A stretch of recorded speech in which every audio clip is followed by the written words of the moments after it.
pada kesempatan kali ini kita semua dapat berkumpul dengan keadaan sehat walafiat untuk mengikuti kegiatan diseminasi budaya positif serta penerapan segitiga restitusi pada pendidikan guru penggerak angkatan 11. Selawat serta salam marilah kita panjatkan kepada Nabi Agung Muhammad SAW yang selalu kita nantikan syafaatnya di yaumul qiyamah.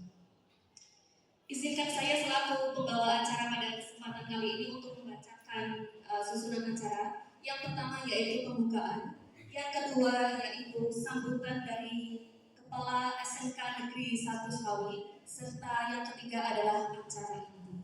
Untuk membuka kegiatan pada pagi hari ini, marilah kita buka dengan bacaan basmalah bersama. Bismillahirrahmanirrahim. Assalamualaikum warahmatullahi wabarakatuh. Bismillahirrahmanirrahim.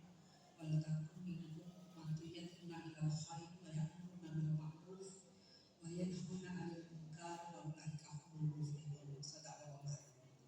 Yang terhormat calon guru penggerak Bapak Suswono Eskom dan Ibu Yulia SPD MPI, Bapak Ibu Guru SMK Negeri 1 Selawi yang saya cintai dan yang saya hormati. Syukur alhamdulillah pada pagi hari ini Allah mengizinkan kita semua untuk melaksanakan kegiatan diseminasi tentang budaya positif, ya, tentang budaya positif dengan restitusi yang akan didiseminasikan oleh calon guru penggerak kita yaitu Bapak Suswono Eskom. Mudah-mudahan nanti acaranya akan berlangsung dengan lancar dan membawa dampak positif, ya, bagi kita semua, khususnya untuk anak-anak kita siswa-siswi SMK Negeri 1 Selawi. Bapak Ibu yang saya hormati, dengan adanya calon-calon guru penggerak yang semakin banyak di SMK Negeri 1 Selawi, harapannya memberikan warna, ya, kepada kemajuan SMK Negeri 1 Selawi.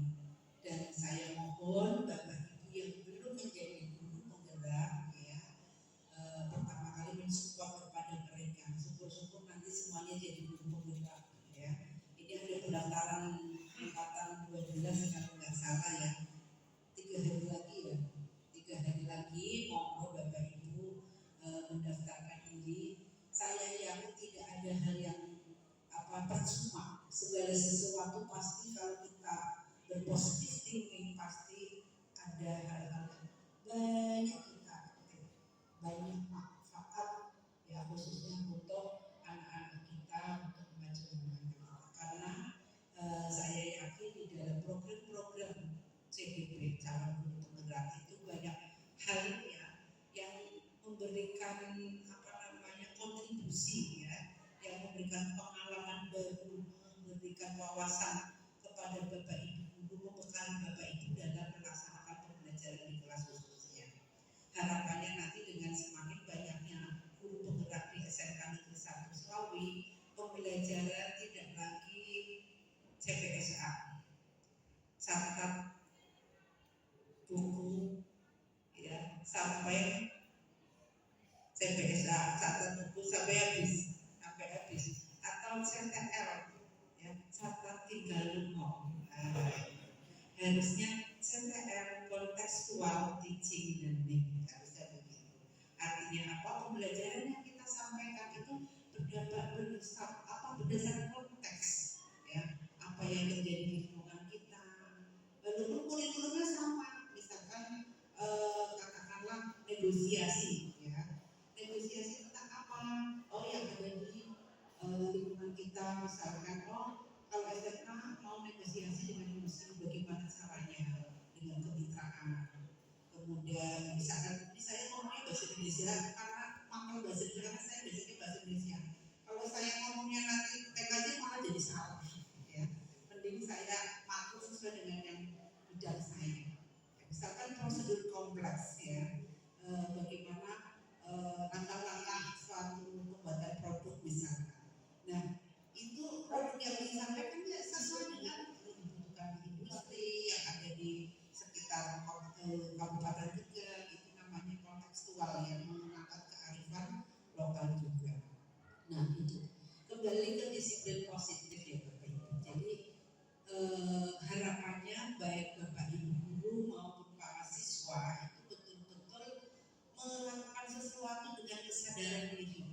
Jadi tidak harus dicepat bergerak, ya.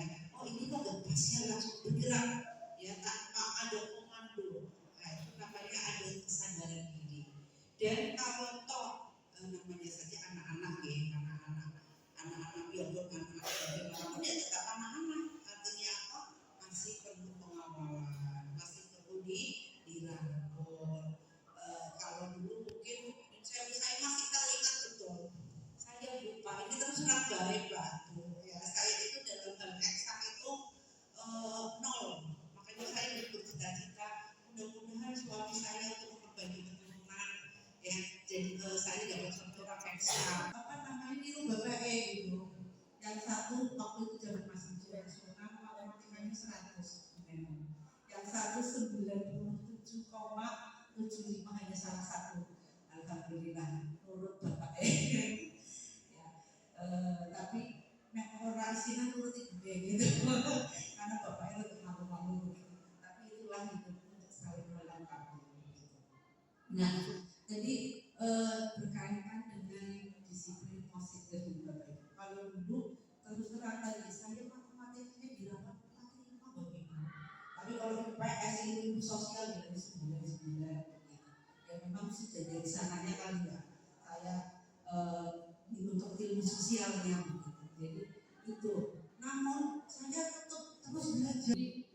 Sering setiap kali ada matematika bukannya lantas saya jadi mutlak ya jadi stres apa tapi saya harus membuktikan pada bapak guru saya bahwa saya bisa. Alhamdulillah capaian yang sangat luar biasa Bapak Ibu yang guru matematikanya 45 ketika ujian nasional matematika saya jadi mungkin bagi yang biasa 9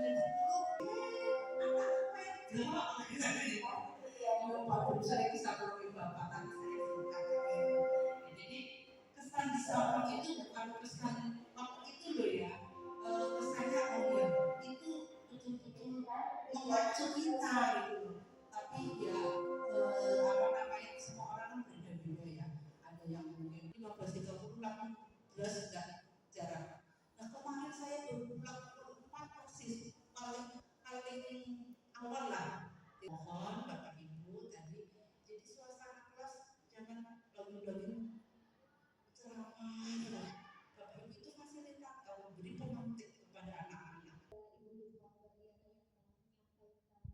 Sambutan serta motivasi kepada kita semua sehingga semoga dengan motivasi yang disampaikan Ibu Lutfi Badiana dapat memberikan kita sebuah dorongan untuk menjadi lebih baik karena menjadi lebih baik itu bukan dari orang lain. Terima kasih kepada Ibu Julia. Selamat pagi Bapak Ibu. Semangat. Selamat pagi Bapak Ibu.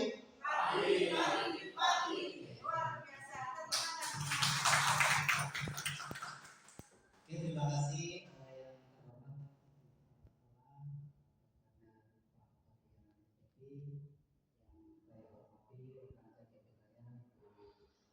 Julia, yang saya hormati Bapak Ibu Guru SMK Negeri Supapi.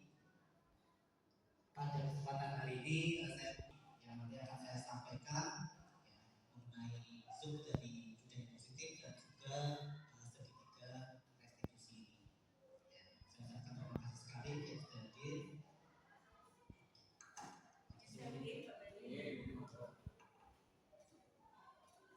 Saya ungkapkan mungkin apa yang saya dapatkan dalam pendidikan guru penggerak ya. Jadi di dalam pendidikan guru penggerak yang sudah saya jalani selama kurang lebih 2 bulan ini, di sana saya diberi pemahaman materi tentang yang pertama berkaitan dengan kemudian filosofi dari Haidar Dewantoro mengenai pendidikan itu seperti apa sih? Kemudian yang ketiga ini ada budaya positif. Jadi di sini di budaya positif ini nanti Bapak Ibu atau CGP dalam hal ini ya yang diberi materi itu harus memberikan ya memberikan apa yang sesuai dengan keinginan murid dalam proses pembelajaran. Nah, di sini untuk diseminasi budaya positif ini merupakan implementasi pemahaman terkait budaya positif yang dapat membantu murid belajar dengan aman dan nyaman sesuai dengan filosofi ini ada pendahuluan yang mana filosofi yang sesuai dengan Ki Hajar Dewantara mengenai pendidikan. Jadi Ki Hajar Dewantara itu memaparkan bahwa sekolah itu sebagai sebuah ladang atau sawah, tempat persemaian bibit agar bisa berkembang. Kemudian biar bibit tersebut bisa berkembang secara maksimal, maka petaninya harus mampu untuk memperbaiki kondisi tanah, memelihara bibit tanaman, memberi pupuk dan air, membasmi ulat atau jamur yang mengganggu hidup bibit tanaman dan lain sebagainya. Jadi bagaimana sawah, kita ini petani, ini petaninya. Nah, sebagai petani berarti kita harus menyiapkan tanah agar tanahnya baik, bisa ditanami. Kemudian kita bisa memberi air, kemudian memelihara dengan buat memberi pupuk dan air, kemudian membasmi ulat atau bunga yang ada pada tanaman yang kira-kira mengganggu. Kemudian dari uraian tersebut kita dapat memahami bahwa di sekolah kita ini diibaratkan atau sekolahnya itu diibaratkan seperti tanahnya dan gurunya adalah sebagai petaninya, yang mana guru di sini harus mengusahakan agar lingkungan sekolah itu bisa menyenangkan bagi peserta didik, bisa melindungi peserta didik dari hal-hal yang tidak baik. Dengan demikian karakter murid tumbuh dengan baik sesuai dengan profil belajar Pancasila. Nah, ini sedikit pertanyaan saja ya. Nanti Bapak Ibu bisa memberikan tanggapan setuju atau tidak setuju. Di sini ada poin yang pertama bahwa hukuman dapat mendisiplinkan anak. Ini nanti dari Bapak Ibu bisa menyampaikan pendapat kira-kira setuju atau tidak setuju. Monggo dari salah satu perwakilan Bapak Ibu Budi.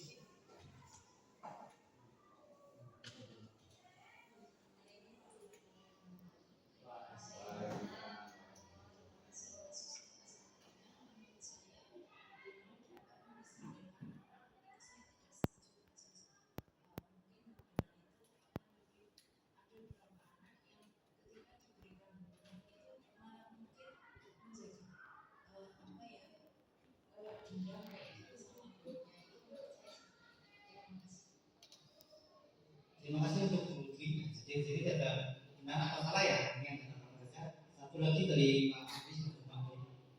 Tanpa bisa. Apakah hukuman dapat mendisiplinkan siswa? Kalau saya kan tentu bisa ya, karena kan keadaan sekarang itu berbeda. Kalau sekarang kan siswa yang harus bisa diajak intinya harus bisa supaya teman dan belajar gitu kan. Intinya kita tidak boleh melakukan hukuman yang bisa memberikan siswa itu tidak nyaman di sekolah.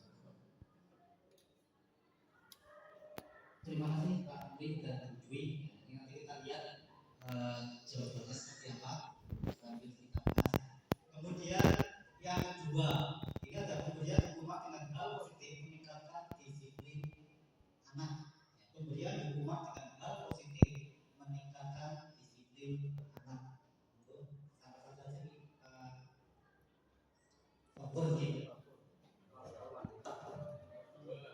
Fakir gitu. Ya, terima kasih. Ini adalah sebuah pertanyaan pemberian hukuman dengan hal positif meningkatkan disiplin anak.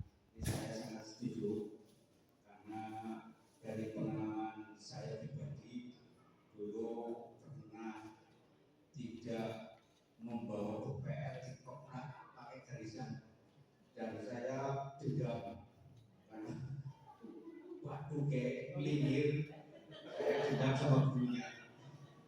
Ini zaman sekarang memang harus pakai yang positif yang sesuai dengan tingkat kesehatan siswa. Terima kasih. Intinya setuju Pak. Oke, dari Pak Pur memberikan dari rumah dengan positif meningkatkan ini Pak Pur setuju. Nanti kita lihat jawabannya sambil dibahas. Kemudian yang ketiga, poin ketiga ini memberi penghargaan dapat meningkatkan motivasi belajar anak. Pak Pur mendukung. Terima kasih. Untuk yang poin 3 memberi penghargaan dapat meningkatkan motivasi itu saya sangat setuju sekali. Kadang anak yang bisa menjawab pertanyaan itu kita kasih sesuatu, misalnya kasih pulpen atau apa itu, mereka akan termotivasi untuk selalu menjawab pertama seperti itu. Jadi untuk poin nomor 3 saya sangat setuju sekali. Terima kasih. Terima kasih menurut Pak Pur juga setuju. Jadi nanti kita lihat apakah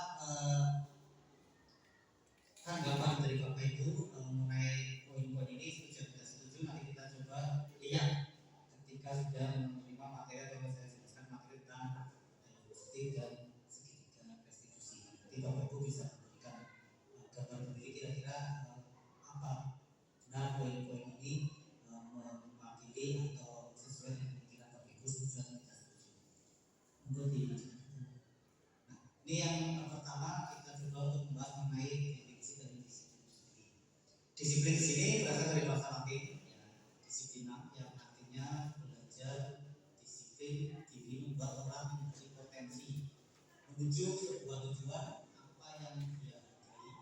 Namun dalam budaya kita makna kata disiplin ini telah berubah menjadi sesuatu yang dilakukan seorang pada orang lain untuk mendapatkan kepatuhan yang nantinya kecenderungan umumnya bisa mengakibatkan pemahaman bahwa kedisiplinan itu menimbulkan ketidaknyamanan. Itu persepsinya seperti itu. Bukan dengan apa yang kita hargai atau pencapaian apa yang kita coba. Jadi anak-anak atau bapak ibu itu ketika diberi peraturan untuk disiplin itu asumsinya itu akan memberikan ketidaknyamanan bagi kita. Kita tidak melihat tepatnya dengan disiplin itu kita akan memperoleh penghargaan, akan memperoleh pencapaian tujuan yang mulia. Kemudian, nah ini ada teori motivasi. Jadi ada 3 motivasi, yang motivasi eksternal 2 dan motivasi internal 2.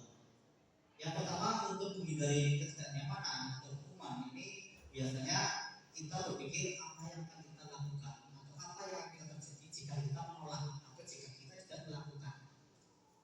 Ya, apakah mendapatkan sanksi, mendapatkan denda dan sebagainya. Ya. Kemudian dari motivasi eksternal juga ada untuk mendapatkan imbalan dari orang lain atau institusi. Biasanya kita berpikiran apa yang akan saya dapatkan apabila saya melakukan. Jadi di poin pertama nanti masih eksternal juga apa yang akan saya dapatkan ketika saya tidak melakukan. Dan poin keduanya apa yang akan saya dapatkan ketika saya melakukan. Itu pasti ada pemikiran seperti itu. Itu poin-poin yang muncul dari faktor eksternal. Sedangkan dari faktor internalnya di sini untuk menghargai diri sendiri.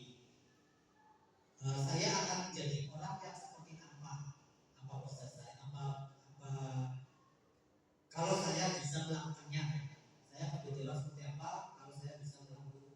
Jadi nanti kita berpikiran, sebetulnya nanti ketika saya melakukan ini, saya akan bisa meraih kesuksesan yang cepat dan sebagainya. Itu dari faktor internal. Jadi motivasi perilaku manusia ini ada 3 faktor yang juga berasal dari motivasi eksternal dan kemudian internal. Kemudian membuat diri yang didukung oleh penghargaan. Ini kita coba lihat ketika kita didukung oleh penghargaan itu seperti apa sebenarnya. Di sini ada definisi dari Alfred yang diterbitkan 1903 bahwa penghargaan berlaku sama dengan hukuman. Penghargaan berlaku dalam arti meminta atau membujuk seseorang melakukan sesuatu untuk memenuhi suatu tujuan tertentu dari orang yang meminta atau membujuk. Jadi dorongan eksternal dan akan ada faktor ketergantungan. Apabila itu terjadi maka akan menimbulkan ketergantungan dan ketika orang disuruh untuk melakukan sesuatu pasti dia minta ini ya, minta imbalan dan minta penghargaan. Ini dampak dari penghargaan. Jadi kedepannya selalu seperti itu. Ketika ditanya penghargaan ya dia tidak disuruh disiplin kalau ada penghargaan, kalau tidak ya tidak disiplin. Itu seperti itu. Kemudian selanjutnya ini perbedaan antara hukuman dengan konsekuensi. Yang mana hukuman itu sesuatu yang menyakitkan atau menyakitkan dan harus terjadi, sedangkan konsekuensi itu sesuatu yang harus terjadi. Membuat anak sakit, hukuman ini, sedangkan konsekuensi membuat anak merasa tidak nyaman dalam jangka waktu pendek. Kemudian anak membenci kedisiplinan, itu hukuman, sedangkan konsekuensi anak menghargai disiplin. Nanti Bapak Ibu bisa melihat sendiri di sini ya, bahwa antara hukuman dan konsekuensi itu ada perbedaan. Dan nanti ketika kita menerapkan mengimplementasikan ke peserta didik, kira-kira yang tepat mana? Apakah saya akan berikan hukuman atau berikan konsekuensi? Kalau hukuman seperti ini, misalkan yang terakhir marah, rasa bersalah, dipermalukan, rasa takut, itu hukuman. Tapi konsekuensi kehilangan hak, dibuat gak nyaman, dihasilkan tapi hanya untuk sementara waktu. Hanya sementara waktu. Dan biasanya hukuman itu diberikan ya, itu akan membekas pada peserta didik, bahkan akan selalu ingat terus, bahkan bisa menimbulkan dendam. Bisa menimbulkan dendam.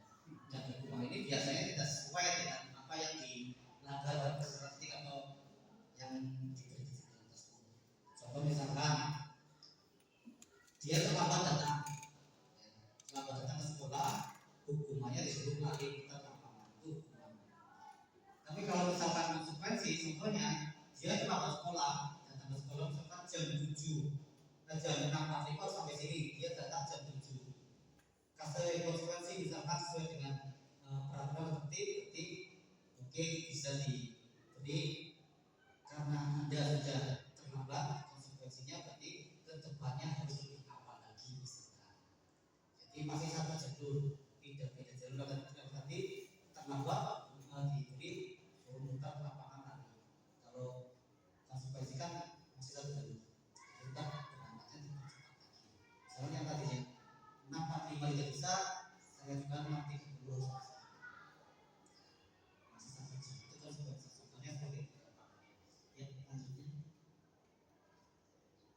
Kemudian yang kedua itu adalah kebutuhan dasar manusia. Sebenarnya manusia itu memiliki 5 kebutuhan dasar. Yang pertama ada penguasaan, kemudian ada merasa ingin diterima, dan yang ketiga adalah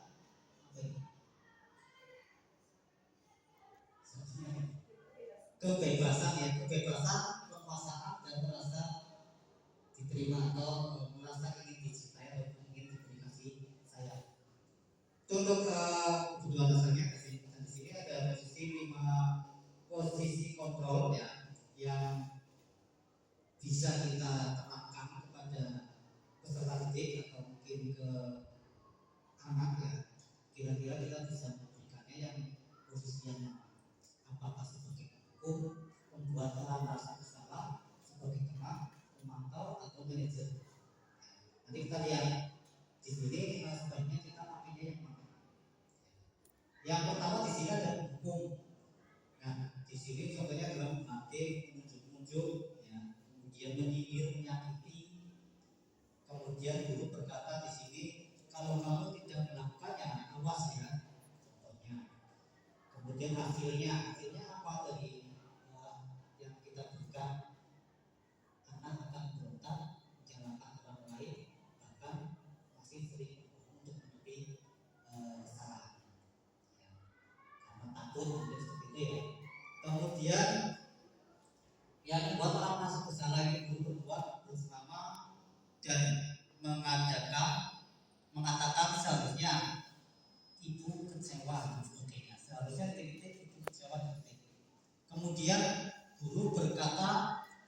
seharusnya ya tahu kalau itu adalah salah misalkan ya, dan sebagainya. Tapi hasilnya apa ketika kita menjadi pembuat aplikasi salah, nanti siswa itu akan menyembunyikan atau menyangkal atau juga berbohong juga. Kemudian yang ketiga sebagai teman. Ini kalau perbuatan guru misalkan sebagai teman berarti membuat alasan-alasan untuk muridnya. Kemudian guru juga bisa mengatakan, ayolah itu kan demi ibu misalkan ketika siswa melakukan kesalahan. Kemudian masa kamu tidak mau ingat tidak ingin pernah ibu pernah bantu, masa kamu tidak mau ingat ibu dulu pernah bantu kamu. Itu berarti posisikan pada teman. Akibatnya apa? Dampaknya apa pada peserta didik? Ini akan ada ketergantungan. Kemudian sebagai pemantau, ini guru berbuat menghitung dan mengukur kalau salah berapa kali, 3 kali, 4 kali dan sebagainya. Kemudian guru berkata apa peraturannya? Dan dampak dari pemantau tersebut adalah menyesuaikan diri bila sudah diawasi. Kalau misalkan kita selalu memantau, dia akan disiplin. Tapi kalau tidak memantau, itu sudah mungkin tidak disiplin. Kemudian yang ketiga sebagai manajer. Nah di sini guru berbuat sangat mengajukan pertanyaan-pertanyaan. Contohnya misalkan, kenapa kamu terlambat? Ya, jadi menggali informasi sebenarnya apa sih permasalahan siswa tersebut. Kenapa kamu terlambat? Pasti punya alasan. Kemudian memberikan pemantapan bahwa semua orang pasti punya kesalahan, pasti bisa memperbaikinya. Kemudian bisa menanyakan kira-kira solusinya ke depan bagaimana. Jadi bukan kita yang mengatur tapi dia yang mencari solusi. Ini manajer. Yang artinya guru berkata apa yang kita yakini, apa yang kita yakini, apa yang bisa kita kerjakan untuk memperbaiki masalah ini semuanya. Dan hasilnya itu nanti kedepannya bisa menguatkan pribadi. Jadi ketika ada kesalahan, kita gali kesalahannya apa, permasalahan yang muncul itu dari mana sumbernya, kemudian kita tanyakan untuk perbaiki itu bagaimana solusinya. Ya, kita nanti mencari solusi sendiri. Intinya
Posisi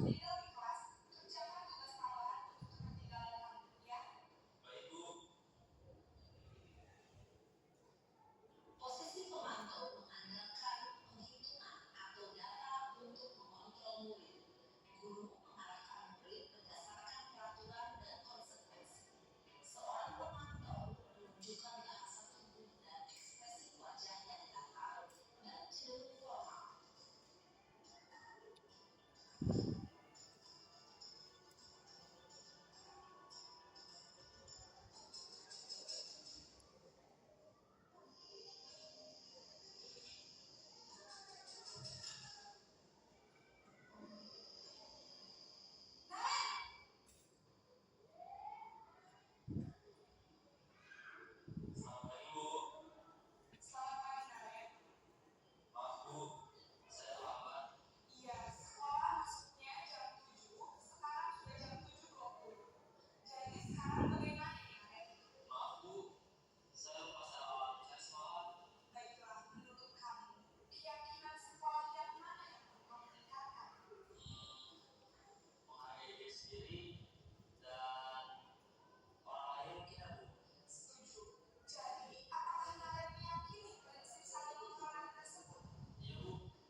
Posisi manajer adalah posisi kontrol yang disarankan untuk membimbing murid memiliki sikap disiplin yang positif, yaitu murid yang mandiri, bertanggung jawab, dan dapat memecahkan masalah.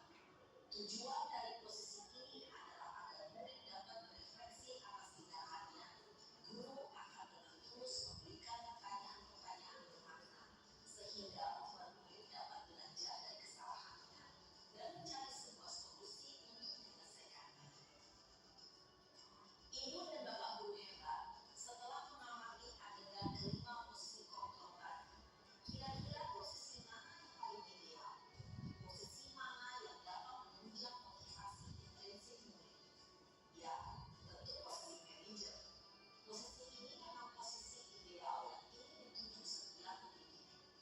Pada posisi inilah, guru dapat menerapkan disiplin positif dan memihak pada murid yang memerdekakan murid. Perjalanan seorang pendidik tentunya tidak mudah untuk sampai pada posisi seorang manajer.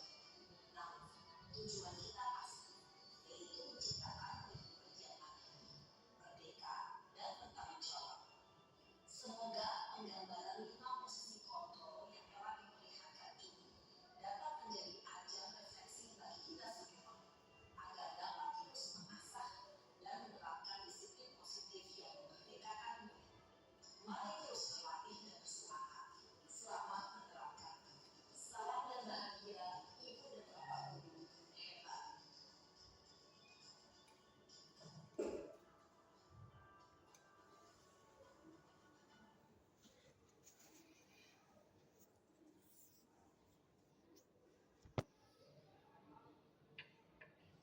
Oke, demikian tadi video tentang penerapan 5 posisi kontrol yang perlu kita terapkan. Dari video-video tersebut kita bisa mungkin ulang kira-kira apa yang bisa kita terapkan apabila menangani permasalahan yang kita terjadi.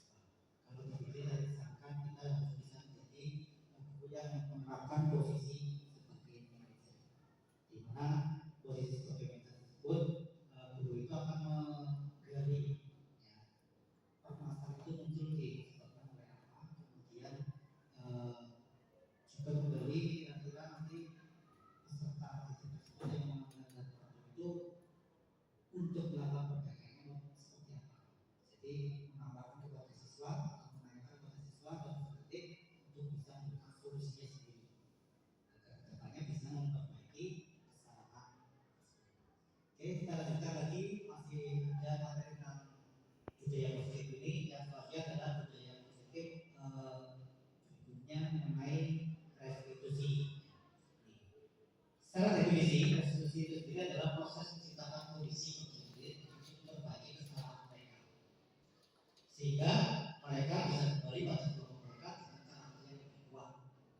Jadi intinya kita menciptakan suatu kondisi yang artinya murid itu akan merasa nyaman, dan bisa berbagi kesalahannya serta bisa kembali ke kelompok mereka tanpa ada rasa malu, tanpa ada rasa kecewa, tanpa ada dendam, tapi kembali ke kelompok dengan karakter yang berbeda. Oke, selanjutnya ada 9 ciri restitusi. Yang pertama adalah bukan untuk menebus kesalahan, namun untuk belajar dari kesalahan, memperbaiki juga. Yang ketiga, awaran bukan paksaan. Yang keempat, restitusi untuk melihat dalam diri. Yang kelima, restitusi mencari kebutuhan dasar yang mendasari tindakan. Yang keenam, restitusi dini adalah cara yang paling baik. Yang ketujuh, restitusi fokus pada karakter bukan tindakan. Yang kedelapan, restitusi fokus pada solusi. Dan yang kesembilan, restitusi mengembalikan murid yang bermasalah pada kelompoknya. Kemudian selanjutnya ada segitiga restitusi. Nah, di sini ketika kita menangani permasalahan masalah yang kita siswa atau melakukan pelanggaran, kita bisa menangkap ini segitiga restitusi. Segitiga restitusi yang pertama adalah menstabilkan integritas. Contohnya di sini kita menguatkan bahwa semua orang pasti pernah melakukan kesalahan. Kamu bukan satu-satunya yang pernah melakukan kesalahan dan sebagainya. Menguatkan atau menstabilkan. Kemudian yang kedua adalah validasi tindakan yang salah. Coba memberikan pernyataan, kamu tentu punya alasan kenapa kamu melakukan itu. Kemudian satu lagi, adakah cara yang lebih efektif untuk membuat kamu mendapatkan apa yang kamu butuhkan. Itu merupakan validasi tindakan yang salah. Kemudian segitiga restitusi yang berikutnya adalah menanyakan keyakinan. Nanti kita bisa menanyakan kepada siswa, nilai-nilai apa yang telah kamu sepakati setelah sejarah, atau kamu ingin jadi orang yang seperti apa dan sebagainya. Yang itu segitiga restitusi ini kita perlu terapkan ketika kita menangani permasalahan pada seorang seperti kata peserta yang melanggar aturan. Kita bisa menstabilkan identitasnya, kita bisa memvalidasi tindakannya yang salah, kemudian menanyakan keyakinan. Kemudian selanjutnya, nah ini contoh menstabilkan identitas. Jadi membuat anak itu merasa gagalnya, merasa gagal itu karena bermasalah menjadi positif. Untuk membuat anak yang merasa gagal karena membuat salah menjadi positif terhadap dirinya. Misalkan dengan kata-kata, menurut kamu perbuatan yang kamu lakukan itu seperti Andi aja yang mengajar tadi itu benar atau salah. Kemudian setiap orang pasti pernah melakukan kesalahan. Kemudian tidak ada orang yang sempurna. Kemudian yang kedua, segitiga restitusi berikutnya yaitu memvalidasi kesalahan yang memfasilitasi kebutuhan di sini ya. Pada dasarnya setiap tindakan itu tujuannya adalah memenuhi basic needs. Apakah itu work, itu love, harmony, fun, and support. Jadi di sini kita mengatakan apa sih yang mengapa kamu melakukan itu. Sekarang ceritakan pada saya apa alasan kamu. Kemudian yang ketiga, segitiga yang kita dalam menanyakan keyakinan. Anak melihat kesalahannya dibuka dengan norma sosial dan nilai-nilai yang mendasari manusia berinteraksi dengan orang lain. Di sini guru bisa mengatakan kamu ingin jadi anak seperti apa? Apa yang kamu rasakan ketika kamu melakukan itu? Kamu menjadi orang yang seperti apa? Dan sebagainya. Yang next, keyakinan kelas pada peraturan kelas. Ini selanjutnya ya, setelah kita mengetahui tentang segitiga restitusi, di sini kita akan memahami antara keyakinan kelas dan peraturan kelas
narkoba itu masuk dalam kategori kesehatan ya. Bergantian aku bergiliran untuk mengobati orang lain kesehatan. Gunakan masker kesehatan, keselamatan. Jangan berlari di kelas atau koridor. Kalau kita berlakukan di kelas berarti keselamatan ada orang. Jadi kalau cara umum seperti ini. Contoh ketika kita berkendara, ya, menggunakan sepeda motor, pasti gunakan helm. Ya. Ketika ditanyakan kenapa menggunakan helm ketika berkendara, pasti alasannya untuk keselamatan. Untuk keselamatan. Nah, berarti keyakinannya adalah keselamatan. Kalau peraturannya yaitu menggunakan helm ketika berkendara. Jadi itu berbeda antara peraturan dengan keyakinan. Ketika di kelas sebaiknya kita menerapkan keyakinan bukan peraturan. Jadi peraturan itu kita takut, kemudian kita bilang-bilang, kita masukkan ke dalam mana yang masuk dalam kategori menghormati orang lain, mana yang masuk dalam kategori kesehatan, keselamatan seperti ini. Nah, ini contoh keyakinan kelas. Ada kesepakatan kelas yang pertama sini kami guru dan murid yang saling menyayangi.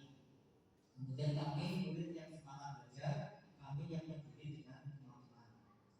Kesepakatan kelas kemudian sini ada datang tepat waktu, mengucapkan salam, menjaga kebersihan sekolah, berdoa sebelum dan sesudah kegiatan, akhir dari pelajaran tertib. Ini merupakan kesepakatan kelas contohnya. Ya, nah, versi. Sekarang apa yang Bapak Ibu rasakan setelah mengikuti kegiatan diseminasi budaya positif ini? Nanti saya minta tanggapan dari Bapak Ibu untuk menyampaikan tanggapannya. Ini yang pertama dulu. Apa yang Bapak Ibu rasakan setelah mengikuti kegiatan diseminasi budaya positif ini? Perwakilan Ibu Fitri ini.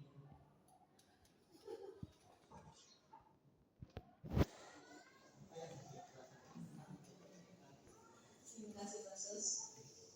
Setelah Pak Sus memaparkan, saya jadi memahami bahwa menghukum anak itu tidak ini ya, tidak langsung dengan kekerasan, tapi dengan konsekuensinya, dengan tujuan anak juga. Terima kasih Bu Fitri. Jadi sahabat Bu Fitri bahwa dengan mengikuti hak ini, Bu Fitri jadi tahu bahwa hukum itu ternyata tidak sesuai. Ya. Di situ kita harus berikan konsekuensi dengan sesuai dengan apa yang dilakukan oleh peserta didik tersebut. Kemudian yang kedua, di sini ada apa harapan dari Bapak Ibu setelah mengikuti kegiatan diseminasi budaya positif ini? Pak Kelas Bersih, harapannya.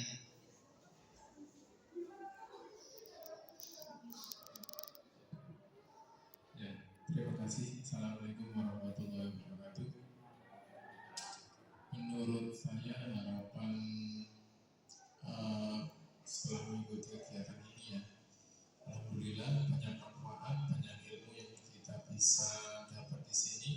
Semoga dengan ilmu tentang restitusi tentang budaya positif yang sudah diberikan oleh Pak Sus, kita bisa melaksanakan sesuai dengan budaya positif yang ada di presentasi tersebut. Ya, terutama di kegiatan kita dalam kegiatan belajar mengajar. Mungkin itu dari saya.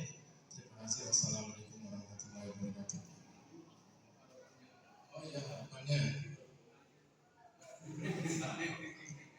Oke, yang terakhir nanti sekali berbentuk untuk Pak Firman untuk menyampaikan statementnya. Silakan Pak.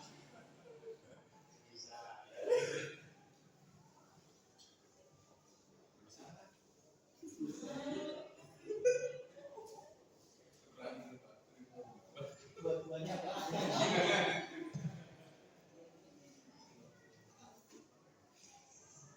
Ya, yang pertama apa yang dirasakan sebetulnya sulit untuk mengungkapkan rasa yang ada khusus. Ya, kalau kita lihat dari materi mulai yang sudah dipaparkan tadi, memang hukuman,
Kemudian harapan saya bisa menerapkan, mengimplementasikan apa yang sudah disampaikan dari mulai paparan tentang hukuman, kemudian penghargaan segitiga restitusi.